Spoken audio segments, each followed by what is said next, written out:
Assalamualaikum warahmatullahi wabarakatuh.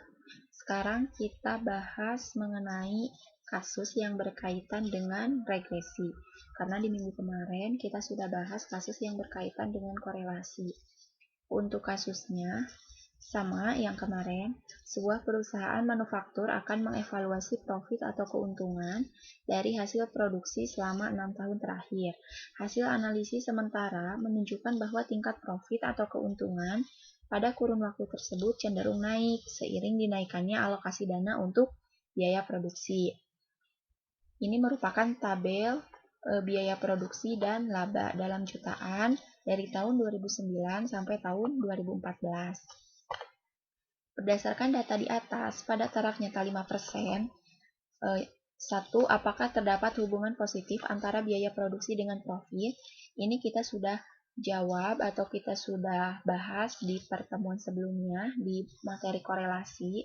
Dan selanjutnya, untuk yang nomor 2, apakah terdapat pengaruh positif biaya produksi terhadap profit? Kita akan jawab menggunakan metode analisis regresi linear sederhana. Dan untuk yang ketiga, analisis hasil-hasil perhitungan yang diperoleh. Jadi, sesudah kita menghitung korelasi dan regresi, kita akan menganalisis kesimpulan atau hasil-hasil yang sudah kita peroleh. Nah, sekarang kita lanjut ke lembar penyelesaian kasus menggunakan metode regresi linear. Seperti biasa, kita mengisi identifikasi masalahnya. Untuk identifikasi masalah, kita tinggal salin dari pertanyaan yang nomor 2 yang berkaitan dengan regresi. Berarti untuk identifikasi masalahnya, apakah terdapat pengaruh positif biaya produksi terhadap profit? Kalau di korelasi, identifikasi masalahnya kan apakah terdapat hubungan? Kalau di regresi, apakah terdapat pengaruh? Karena pengertian dari korelasi itu adalah hubungan, pengertian singkatnya, kalau regresi itu adalah pengaruh.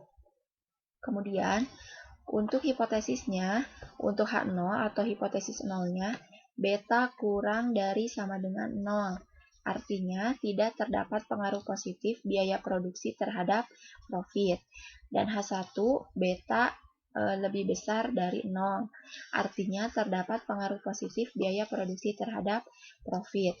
Nah, karena di H1 ini simbolnya itu lebih besar dan tidak ada sama dengan, maka nanti untuk kurva kaidah keputusan satu arah. Karena lebih besar berarti arahnya arah kanan. Ya. Kemudian, untuk langkah 2, taraf nyata, seperti yang tadi sudah disebutkan di kasus, taraf nyatanya itu sebesar 5% atau 0,05. Kemudian untuk langkah 3, untuk statistik ujinya, untuk statistik uji, kita cari dulu nilai B-nya. Kita cari nilai B. Nilai B dicari menggunakan rumus N dikali sigma XY dikurangi sigma X dikurangi sigma Y per N dikali sigma X kuadrat dikurangi sigma X dikuadratkan. Nah, kita lihat nilai kayak sigma X, Y, sigma Y, sigma X, kita lihat dari tabel yang sebelumnya yang ini. Nah, untuk N-nya itu kan banyaknya data. Minggu kemarin kita sudah hitung banyaknya data itu ada 6. Dan untuk sigma XY-nya, yaitu 177.980. Sigma XY yang ini, teman-teman tinggal masukin yang ini. Kemudian sigma X-nya 663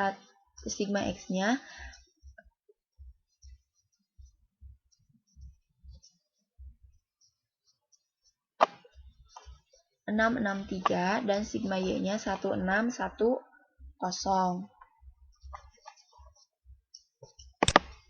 Maaf ya, ini harusnya sigma X dikali sigma Y, bukan dikurang sigma Y.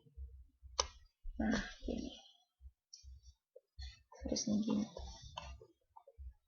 Nah, untuk menghitungnya, kita hitung dulu yang atasnya, yang 6 dikali 177.980 dikali ini hasilnya berapa, kemudian dikurangi hasil dari ini, dan nanti dibagi hasil dari yang bawah ini. Lalu kita peroleh nilai B-nya sebesar 0,52. Sesudah kita menghitung nilai B, sekarang kita hitung nilai Y bar dan X barnya. Y bar itu atau rata-rata data Y itu, di sini kita bedakan. Yang menjadi X itu merupakan biaya produksi, yang ini data biaya produksi, dan yang menjadi Y itu merupakan laba atau keuntungan. Nah, untuk mencari nilai Y bar atau rata-rata data Y, menggunakan rumus sigma Y per N. Sigma Y-nya jumlah dari data Y itu 1610. 1610 per N. N itu banyaknya data 6. Berarti 1610 dibagi 6, 268,3. Jadi diperoleh nilai Y bar atau nilai rata-rata data Y-nya sebesar 268,3. Selanjutnya, kita cari nilai X bar atau rata-rata data X. Dihitung menggunakan rumus sigma X per N. Sigma X-nya 663 dibagi 6, hasilnya 110,5. Kita sudah peroleh nilai B yang tadi, kemudian nilai Y bar dan nilai X bar. Selanjutnya kita masukkan atau substitusikan dan akan menghasilkan nilai A. Untuk mencari nilai A, menggunakan rumus Y bar, ini maksudnya Y bar ya, bukan Y topi, karena nanti akan beda pemahamannya. Ini Y bar, Y yang kayak gini, Y bar, dikurangi B dikali X bar. Ini X bar maksudnya, bukan X topi. Nah, untuk Y barnya, kita sudah peroleh nilai 268,3, dikurangi nilai B-nya 0,52, dan dikali nilai X barnya 110,5. Nanti teman-teman, untuk perhitungannya, kalikan dulu yang 0,52 dikali 110,5 dan nanti yang 268,3 dikurangi hasil yang ini. Dan untuk A-nya diperoleh hasil sebesar 210,87. Tuh. Setelah kita menghitung, setelah kita tahu nilai B, nilai Y bar, nilai X bar, dan nilai A, selanjutnya kita akan peroleh persamaan regresi. Untuk persamaan regresi itu, Y topi sama dengan A ditambah BX. Tadi kita sudah peroleh nilai A-nya 210,87 dan nilai B-nya 0,52. Untuk X-nya, masukkan X ke sini, karena ini merupakan sebuah persamaan.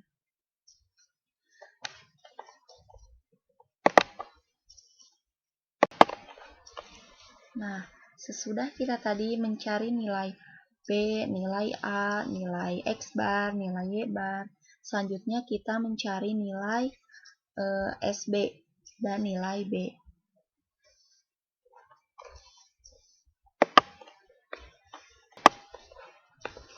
Nah, selanjutnya kita mencari nilai SB dan T hitung, maksud saya. Untuk mencari nilai SB, kita menggunakan rumus akar dari sigma Y kuadrat ditambah A dikali sigma Y dikurangi B dikali sigma XY per N dikurangi 2 per lagi sigma X kuadrat dikurangi sigma X dikuadratkan per N. Untuk mensubstitusikannya, jadi sigma Y kuadrat kita peroleh dari tabel yang tadi, agar saya tidak bolak-balik. Jadi teman-teman harus sudah paham ya tabelnya yang mana. Kemudian nilai A teman-teman masukkan nilai A yang tadi yang sudah kita hitung, kemudian sigma Y dari tabel, dan untuk nilai B diperoleh nilai 0,52, perhitungan yang barusan. Dan untuk sigma XY kita peroleh nilai 177980 dari tabel yang sudah kita lakukan perhitungan atau dari tabel yang minggu kemarin sudah kita tampilkan. Nah, untuk menghitung ini, teman-teman hitungnya yang atas dulu. Yang atasnya nilainya berapa, dibagi 6 dikurangi 2. 2 ini merupakan rumus ya. Jadi 6 dikurangi 2 itu 4. Kemudian kalau sudah diperoleh nilai yang atas ini dibagi yang bawah, teman-teman tinggal dibagi lagi yang bawah ini.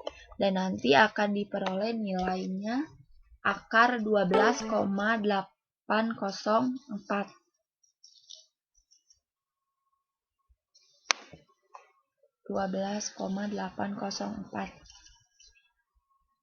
Akar dari 12,804 kita peroleh nilai 3,578 dan dibulatkan menjadi 3,60. Sesudah kita menghitung nilai SB, selanjutnya kita mencari nilai T hitung. Nilai T hitung dicari menggunakan rumus B per SB. B-nya kita masukkan nilai B yang tadi yang 0,52 dibagi nilai SB-nya 3,60. B-nya 0,52 dibagi 3,60 yang ini. Jadi T hitungnya kita peroleh 0,14. Karena kebetulan nilai T hitungnya sama kayak kemarin di yang korelasi. Jadi nanti untuk kurvanya juga akan sama. Tadi kita sudah menghitung nilai T hitung dan diperoleh nilainya 0,14. Sekarang seperti biasa, jika ada T hitung, maka ada T tabel. Untuk T tabel di regresi, cara mencarinya sama. Kita buka tabel distribusi frekuensi T. Kemudian kita masukkan langkah-langkah kayak gini. 1 dikurangi alfa, alfanya 0,05. N dikurangi 2, 6 dikurangi 2. Nah, untuk T tabel di regresi, nanti hasilnya akan sama kayak T tabel di korelasi, segini. Jadi, T tabel di regresi itu kita peroleh 2,1318, sama dengan T tabel di korelasi. Nah, kita sudah punya nilai T hitung dan nilai T tabel. Nilai hitungnya 0,14, maaf ini harusnya 0,14. Kemudian nilai T tabelnya 2,1318. Tadi sudah saya jelaskan kalau karena H0-nya simbolnya itu lebih besar dan tidak ada sama dengan, maka untuk kurva kaidah keputusannya arah kanan. Jadi kurva yang menuju arah positif. Nah, yang menjadi pembatas di sini, merupakan T tabel dan yang di sininya T hitung. Untuk kaidah keputusannya, H0 ditolak jika T hitung lebih besar dari T tabel. Karena di sini T hitungnya 0,14 dan T tabelnya 2,13, yang artinya T hitung lebih kecil, maka H0-nya diterima. Karena nilai T hitung jauh lebih kecil dari nilai T tabel. Gitu. Untuk regresi, jika ada yang ditanyakan, silahkan tanyakan di grup atau di Google Classroom, atau tanyakan ke asisten atau ke instruktur. Nah, selanjutnya kita langsung ke analisis hasil untuk menjawab soal kasus yang nomor 3, yang ini. Yang analisis hasil-hasil perhitungan yang diperoleh. Nah, untuk menjawab itu, kemarin kita sudah melakukan perhitungan derajat hubungan. Derajat hubungannya atau nilai R-nya kita peroleh 0,07. Nah, 0,07 artinya derajat keeratan hubungannya sangat rendah. Kenapa kita bisa tahu sangat rendah? Kita lihat acuan dari tabel derajat hubungan yang ini. 0,07 ada di yang pertama, ada di derajat hubungan sangat rendah. Nah, kita sudah peroleh nilai R-nya atau derajat hubungannya 0,07, sangat rendah. Selanjutnya, kita mencari nilai determinan atau D. D itu merupakan besarnya pengaruh variabel bebas terhadap variabel terikat. Yang menjadi variabel bebas di sini adalah biaya produksi dan variabel terikat adalah laba atau keuntungan. Jadi, si determinan ini merupakan nilai untuk menghitung besarnya pengaruh biaya produksi terhadap laba atau keuntungan. Untuk mencari nilai D atau determinan, kita menggunakan rumus R kuadrat dikali 100%. R-nya kita sudah ketahui 0,07, kemudian dikuadratkan dan dikali 100%. Hasilnya 0,49%. Berarti pengaruh biaya produksi terhadap profit sebesar 0,49%. Itu merupakan pengaruh biaya produksi terhadap profit atau terhadap laba. Nah, selanjutnya tadi kita sudah mencari determinan, besarnya pengaruh variabel bebas terhadap variabel terikat. Sekarang kita mencari nilai epsilon. Nilai epsilon ini merupakan nilai yang kita cari untuk menghitung besarnya pengaruh variabel-variabel lain yang tidak kita teliti yang berpengaruh kepada profit. Nah, untuk menghitung nilai epsilon, teman-teman tinggal menggunakan rumus 100% dikurangi nilai D. Nilai D yang tadi yang 0,49%. Dan diperoleh nilai 99,51%.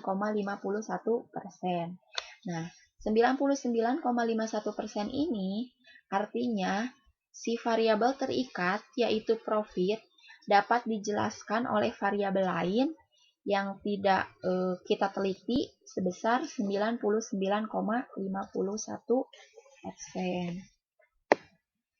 Nah, selanjutnya kita ke interpretasi persamaan regresi. Untuk persamaan regresinya tadi sudah saya jelaskan. Karena kita sudah mengetahui nilai A dan B-nya, jadi persamaan regresinya itu Y topi sama dengan 210,87 ditambah 0,52X. Arti dari persamaan ini, jadi setiap penambahan Rp1 harga biaya produksi, jadi Rp1-nya itu ketentuannya, setiap penambahan 1, karena ini variabelnya biaya produksi, maka saya tambahin Rp1. Artinya, setiap penambahan Rp1 harga biaya produksi akan menambah nilai profit sebesar 0,52. 0,52 yang ini nilai B. Jadi, setiap penambahan Rp1 harga biaya produksi akan menambah nilai profit sebesar 0,52 rupiah. Tuh. Nah, selanjutnya kita langsung ke kesimpulan dari perhitungan menggunakan metode korelasi, regresi, kemudian interpretasi hasilnya, nilai determinan, nilai epsilon. Nah, untuk kesimpulannya, yang pertama, tidak terdapat pengaruh positif biaya produksi terhadap laba, karena untuk yang pengujian korelasi, untuk pengujian korelasinya kan H0 diterima. Berarti untuk H0 diterima, kita ambil hipotesis yang H0 yang tidak terdapat hubungan positif. Nah, kemudian untuk kesimpulan yang kedua, tidak terdapat pengaruh positif biaya produksi terhadap laba. Karena karena untuk yang perhitungan regresi juga sama kan H0 diterima. Jadi tidak terdapat pengaruh positif biaya produksi terhadap laba. Kemudian yang ketiga, besarnya kemampuan biaya produksi menjelaskan profit sebesar 0,49. Ini kita peroleh dari besarnya pengaruh variabel bebas terhadap variabel terikat, atau besarnya pengaruh biaya produksi terhadap profit sebesar 0,49%. Dan sisanya dijelaskan oleh faktor-faktor lain sebesar 99,51%. Jadi, sisanya dijelaskan oleh faktor-faktor lain itu yang nilai epsilon ini 99,51%. Nah, untuk kesimpulan yang keempat, kesimpulan dari interpretasi persamaan regresi. Setiap penambahan Rp1 harga biaya produksi, maka akan menambah nilai profit sebesar Rp0,52. Gitu. Nah, untuk pembahasan berkaitan dengan modul korelasi dan regresi linear sederhana, sampai sini.